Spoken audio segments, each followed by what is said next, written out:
ನಮಸ್ಕಾರ, ನಾನು ನಿಮ್ಮ ಪ್ರೀತಿಯ ರಕ್ಷಾ. ಬೆಂಗಳೂರಿನಿಂದ 600 ಕಿಲೋಮೀಟರ್ ದೂರದಲ್ಲಿರುವ ವಿಜಯಪುರದಲ್ಲಿ ನಾವಿದ್ದೀವಿ ಇವತ್ತಿನ ಹೋಮ್ ಮಿನಿಸ್ಟರ್ ಕಾರ್ಯಕ್ರಮವನ್ನು ನಡೆಸಲಿಕ್ಕೆ. ಇವತ್ತಿನ ನಮ್ಮ ಅತಿಥಿ ಯಾರು, ಅವರ ಮನೆ ಮನಸ್ಸು ಹಾಗೆ ಅವರ ಕುಟುಂಬ ಏನು ಎಲ್ಲವನ್ನ ಪರಿಚಯ ಮಾಡಿಸ್ತೀನಿ. Once again welcome to home minister.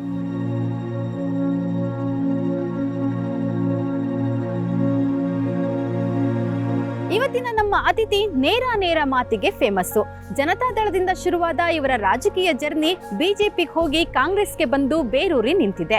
ಸದ್ಯ ಸಿದ್ದರಾಮಯ್ಯ ಅವರ ಸಚಿವ ಸಂಪುಟದಲ್ಲಿ ಸಕ್ಕರೆ, ಜವಳಿ ಹಾಗೂ ಕೃಷಿ ಮಾರುಕಟ್ಟೆ ಸಚಿವರಾಗಿದ್ದಾರೆ.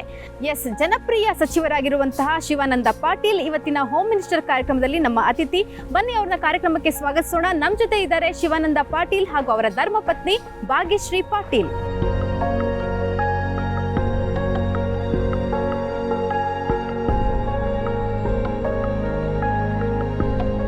ನಮ್ಮ ಜೊತೆಲಿದ್ದಾರೆ ಮಿನಿಸ್ಟರ್ ಶಿವಾನಂದ ಪಾಟೀಲ್ ಹಾಗೂ ಈ ಮನೆಯ ಹೋಮ್ ಮಿನಿಸ್ಟರ್ ಭಾಗ್ಯಶ್ರೀ ಅವರು. ಬನ್ನಿ ಅವ್ರನ್ನ ಕಾರ್ಯಕ್ರಮಕ್ಕೆ ಸ್ವಾಗತಿಸೋಣ.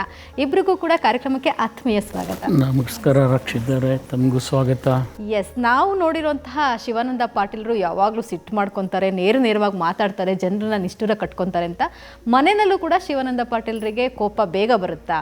ಇಲ್ಲ, ಕೋಪ ಎಂದು ನನಗೆ ಬರೋದೇ ಇಲ್ಲ.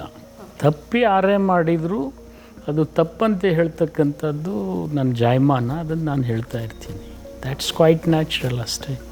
ಮೇಡಮ್, ರಾಜಕೀಯವಾಗಿ ನಾವು ಅವರ ಕೋಪ ತಾಪಗಳು ನೇರ ನುಡಿಗಳನ್ನ ನೋಡಿಕೊಂಡೇ ಬಂದಿದ್ದೀವಿ. ಮನೆಯಲ್ಲಿ ಅವರು ಕೋಪ ಮಾಡಿಕೊಂಡ್ರೆ ಅದನ್ನು ತಣಿಸೋಕ್ಕೆ ನಿಮ್ಮ ಹತ್ರ ಇರೋ ಅಸ್ತ್ರ ಯಾವುದು? ಅವರು ಸ್ವಲ್ಪ ಕೋಪ ಮಾಡಿಕೊಂಡ್ರೆ ಸ್ವಲ್ಪ ನಕ್ಬಿಡ್ತೀನಿ ನಾನು. ಆಮೇಲೆ ಅವರು ಸುಮ್ಮನೆ ಆಗಿಬಿಡ್ತಾರೆ. ಅವ್ರ ಕೋಪನ ತಣಿಸೋವಂಥ ಸ್ಮೈಲು ಭಾಗ್ಯಶ್ರೀ ಅವ್ರ ಹತ್ರನೇ ಇರೋದು ಅಂತ? ಇಲ್ಲ, ಇದು ಸಂಸಾರನಲ್ಲಿ ನಡೀತಾ ಇರ್ತದೆ. ಅದು ಎಲ್ಲ ಕಾಮನ್. ಅದು ಏನೇ ಮಕ್ಕಳು ತಪ್ಪು ಮಾಡಿದ್ರಾಯ್ತು, ನಾನು ತಪ್ಪು ಮಾಡಿದ್ರಾಯ್ತು, ಅವಳು ತಪ್ಪು ಮಾಡಿದ್ರಾಯ್ತು, ಇದು ಜೀವನದಲ್ಲಿ ನಡೀತಾನೆ ಇರ್ತದೆ ಪ್ರತಿಯೊಂದು ಸಂಸಾರದಲ್ಲಿ. ರಾಜಕೀಯ ಹೇಳಿಕೆಗಳನ್ನು ಟಿ ವಿನಲ್ಲಿ ನೋಡ್ತಾನೆ ಇರ್ತೀರಾ, ನೀವು ಜಟಾಪಟಿನೂ ನೋಡ್ತಾ ಇರ್ತೀರಾ. ಸರ್ ರಾಜಕೀಯ ಜೀವನದಲ್ಲಿ ಅವ್ರು ಕೊಡುವಂತಹ ನೇರ ನುಡಿಗಳನ್ನ ನೋಡ್ತಿರ್ತೀರಾ. ಯಾವತ್ತಾದ್ರೂ ನೀವು ಗಮನಿಸಿ, ನೀವು ಈ ಥರ ಮಾತಾಡಬಾರ್ದಾಗಿತ್ತು, ಈ ವಿಚಾರವನ್ನು ಮಾತಾಡಿದ್ದು ನನಗೆ ಇಷ್ಟ ಆಯಿತು, ಇಷ್ಟ ಆಗಿಲ್ಲ ಅಂತೆಲ್ಲ ಹೇಳಿದುಂಟಾ ನಿಮ್ಮ ಮಿನಿಸ್ಟ್ರಿಗೆ? ಸ್ವಲ್ಪ ಹೇಳ್ತಾ ಇರ್ತೀನಿ, ಯಾಕಂದ್ರೆ ಮುಂಚೆ ಹೇಳ್ತಿರ್ಲಿಲ್ಲ.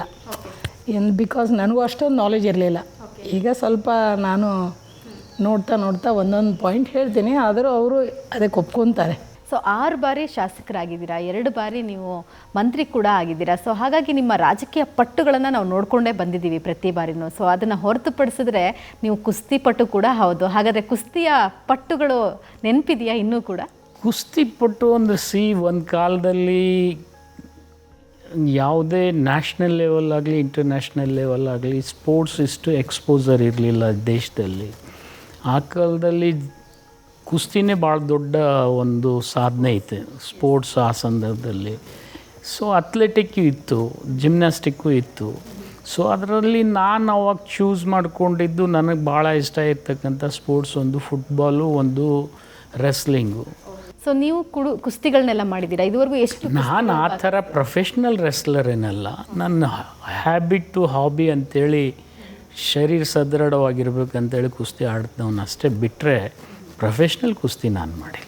ಈಗ ನಿಮ್ಮ ಬಾಲ್ಯವನ್ನು ತಿಳ್ಕೊಳ್ಳೋವಂಥ ಆಸೆ ನಮಗೆ. ಅದಕ್ಕೂ ಮುಂಚೆ ನಿಮಗೆ ಒಂದು ಫೋಟೋವನ್ನು ತೋರಿಸ್ಲಿಕ್ಕೆ ಇಷ್ಟಪಡ್ತೀನಿ.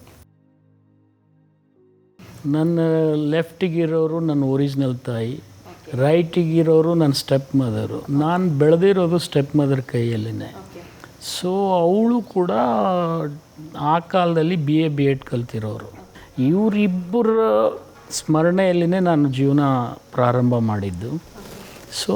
ಅದರಲ್ಲಿ ನನ್ನ ಸ್ಟೆಪ್ ಮದರ್ ಕೊಡುಗೆ ಭಾಳ ಇದೆ. ಚಿಕ್ಕಂದಿಂದಲೇ ರಾಜಕೀಯಕ್ಕೆ ಎಂಟ್ರಿ ಆಗಬೇಕಂತೇಳಿ ನಿಮ್ಮ ತಂದೆಗೆ ಒಂದು ಆಸೆ ಇತ್ತು ರಾಜಕಾರಣದಲ್ಲಿ ಇರಬೇಕು ಅಂಥೇಳಿ. ಬಟ್ ಅನ್ಫಾರ್ಚುನೇಟ್ಲಿ ಅವ್ರು 1976ನಲ್ಲೇ ಮ್ಯಾಸಿವ್ ಹಾರ್ಟ್ ಅಟ್ಯಾಕ್ ಆಗಿ ತೀರೋದ್ರು. ಬ್ರೈನ್ ಹೆಮ್ರೇಜ್ ಆಯಿತು. ಆ ಸಂದರ್ಭದಲ್ಲಿ SM ಕೃಷ್ಣ ಅವರು ಅರ್ಬನ್ ಡೆವಲಪ್ಮೆಂಟ್ ಮಿನಿಸ್ಟ್ರಿ ಇದ್ದರು. ಅವರಿಗೆ ಹಾರ್ಟ್ ಅಟ್ಯಾಕ್ ಆಯಿತು, ಮ್ಯಾಸಿವ್ ಹಾರ್ಟ್. ಅವ್ರು ತೀರೋದ್ಮೇಲೆ ಮುಂದೆ ಆಫ್ಟರ್ 83-85ಗೆ ನಾನು ಸ್ಟಾರ್ಟ್ ಮಾಡಿದೆ.